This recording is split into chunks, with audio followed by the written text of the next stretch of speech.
This is the Yankees Postcast, your instant game reaction for the New York Yankees. Part of the Locked On Podcast Network. Your team every day.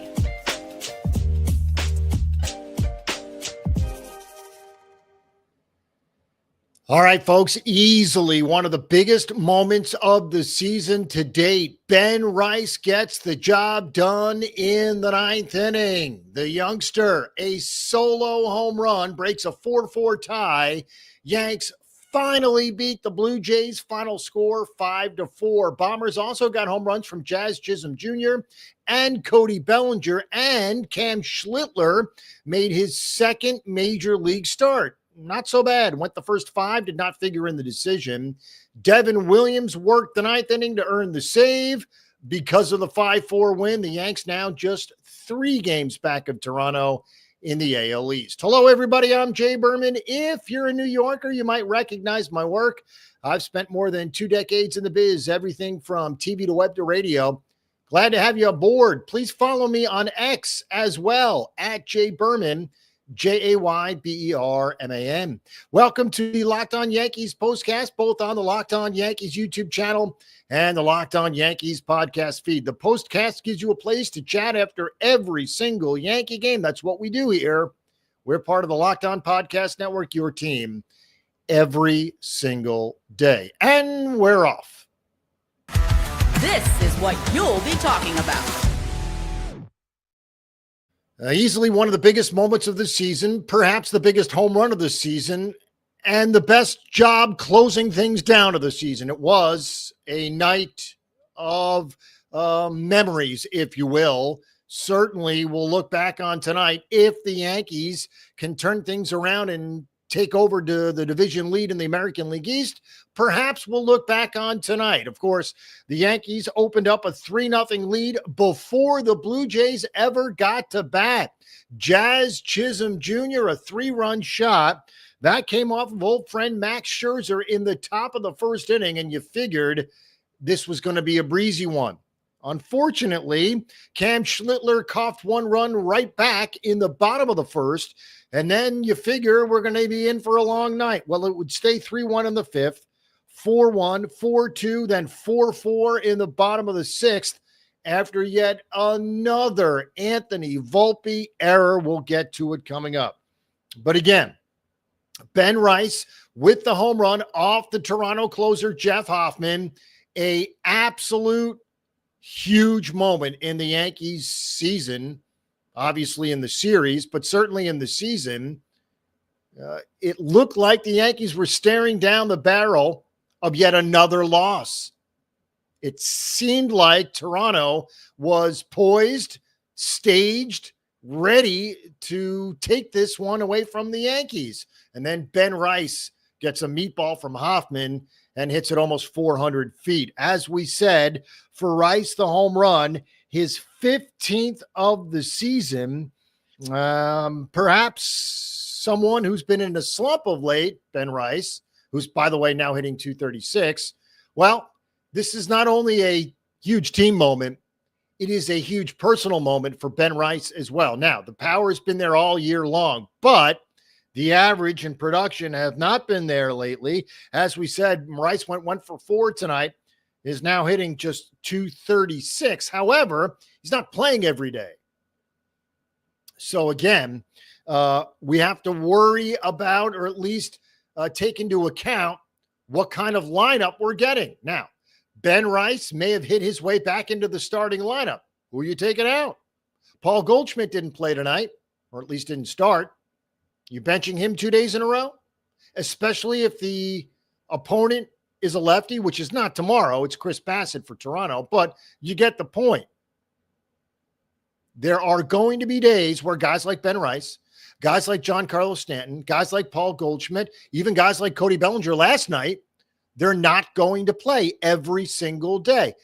Only a couple of Yankees that are going to play every single day for obvious reasons. Aaron Judge is one of them, and we'll get to him in a second. But again, the left side of the infield defense rearing its ugly head. Anthony Volpe committed his 13th error tonight, and it opened the door to another 2-run inning for Toronto.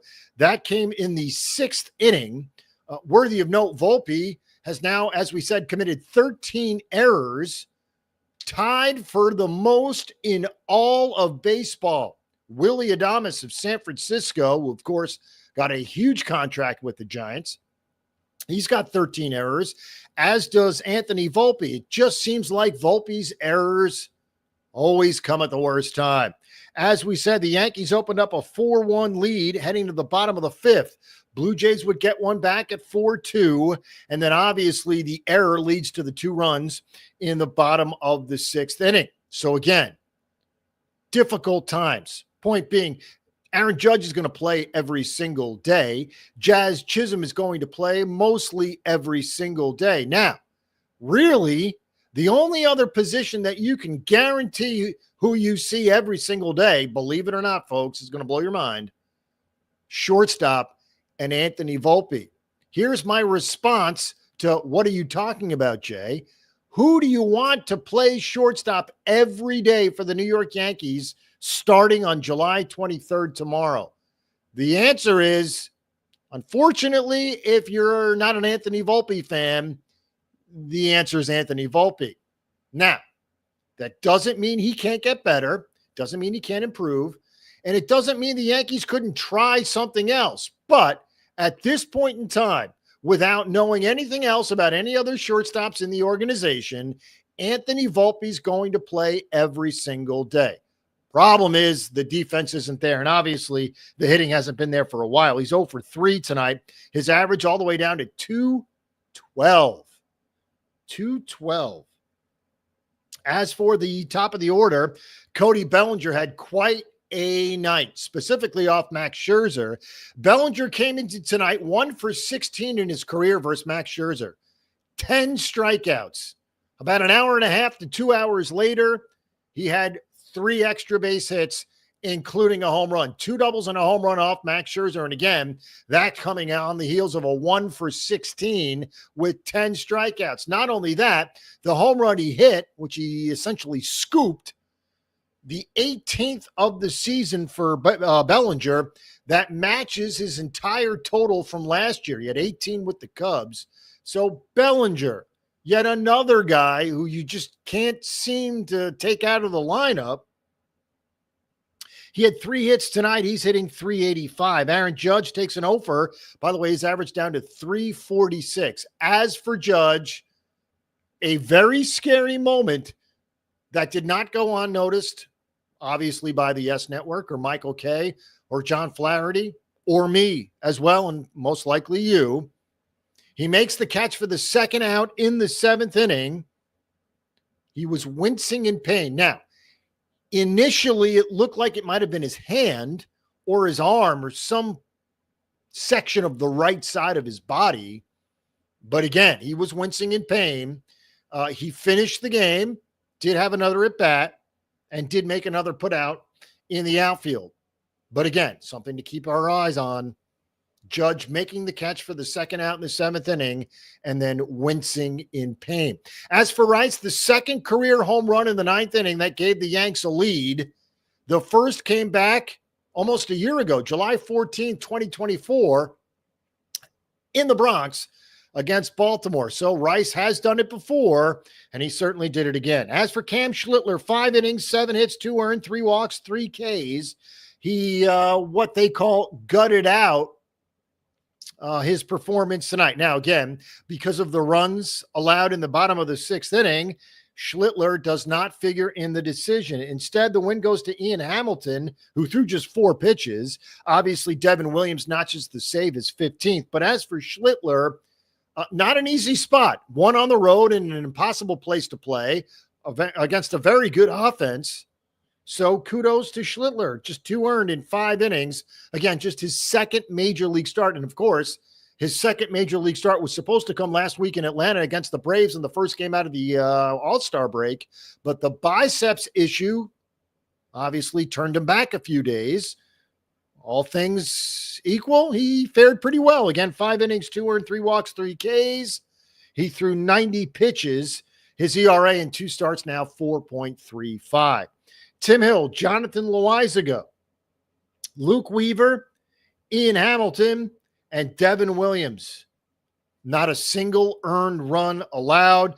The Tim Hill runs were unearned, obviously because of the Volpe error. But again, with the exception of the 2 earned runs Schlittler allowed, the rest of the bullpen, and you got solid relievers in there. You got high leverage guys in there up and down the scorecard tonight. Hill, Loizaga, Weaver, Hamilton, Williams, you saw them all. And they got the job done tonight against a very good offensive team in an impossible spot, in an impossible building to play in. The Blue Jays' 11-game home win streak is history. The Yanks just their 3rd win against Toronto this year. They're now 3-6 against the Jays in 2025.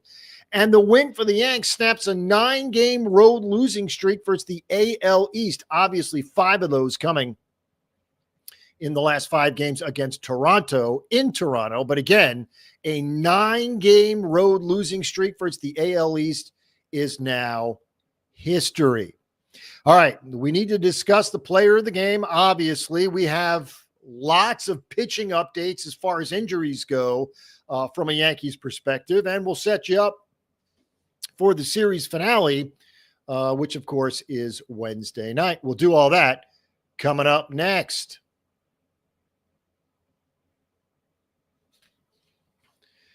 All right, summer sports are in full swing, and whether you're all about baseball under the lights or golf on the green or high-stakes soccer action, FanDuel is the best way to make every game even more exciting. You're already following the action. Why not make it just a little bit more thrilling? With FanDuel, you can get in on the game while your friends are getting sunburned at the beach. I've been using FanDuel to track my favorite matchups, and the app keeps it fresh with new daily promotions and fun ways to bet. It's easy to use, fast to pay out, and makes even regular season games feel like must-watch events. Whether I'm placing a same-game parlay or watching a bet ride into the 9th inning, FanDuel makes it feel like I'm part of the action. New to FanDuel? Well, new customers can bet just $5 and get $150 in bonus bets if your first bet wins. Open the FanDuel app today or visit FanDuel.com to get started. All right, we are back, and you guessed it. It's time for Player of the Game. This is the Locked On Player of the Game. And this one was simple. Ben Rice gets the job done. Not the first time in his career he's given the Yankees a lead with a home run in the 9th inning. As we said just a few minutes ago, it's the second time in his career he's hit a home run in the 9th inning to give the Yanks the lead. Also back in July of 2024 against Baltimore. So Ben Rice with a huge home run, perhaps the biggest hit of the season, certainly the biggest home run of the season, and collectively where the Yankees were after blowing a 3-run lead, well, this could have been a super bitter loss. Instead, the Yanks got the job done, picked themselves up off the mat, got the home run from Rice, watched Williams lock it down in the bottom of the 9th against a very good section of the lineup for Toronto. And again, kudos to the Yanks. 5-4 the final score. By the way, Toronto now 36-17 at home. An amazing stretch at Rogers Center. Yanks are now 56-45 overall. And as we said, they are 3 games now behind the Blue Jays in the American League East. As we said, 1 more game to go. We passed the Cam Schlittler test today as far as the biceps. Tomorrow we'll attempt to pass the Max Fried test with the blister. He goes up against Chris Bassett for Toronto. And again, the Yanks can get to within 2 with a win or fall back to 4 if they can't squeak out a win tomorrow. Again, after the Toronto series, it's returning home with a day off Thursday, 3 with the Phillies, 4 with the Rays, all in the Bronx over the next week and a half before the Yanks hit the road for Miami and Texas in early August. Again, 5-4, the final score. Fernando Cruz started his throwing program over the weekend. Yerry De Los Santos needed a couple of more rehab games. He should play very soon, according to Aaron Boone. Ryan Yarbrough still hasn't begun mound work, but he is throwing, and he obviously is a key piece of the rotation the Yanks would love to have back. So again, Cruz started his throwing program. De Los Santos, a couple of more rehab games on deck. Yarbrough still hasn't begun mound work. However, he is throwing. All right, thanks for making Locked On Yankees your first listen today. For your second listen, check out the all-new Locked On MLB Game Night. Every game, every night, all season long. Get local analysis on a national scale. Find MLB Game Night on Locked On MLB on YouTube or wherever you listen to podcasts. Also want to mention our partners in crime at Locked On Yankees. That's Stacey Gotsulias and Brian McKeon. They're the best. So follow, subscribe, and enjoy. Again, 5-4, the final score. The Yanks mercifully end their losing skid in Toronto. And the Blue Jays' 11-game franchise best 11-game home win streak is history because of the Yankees' 5-4 victory tonight.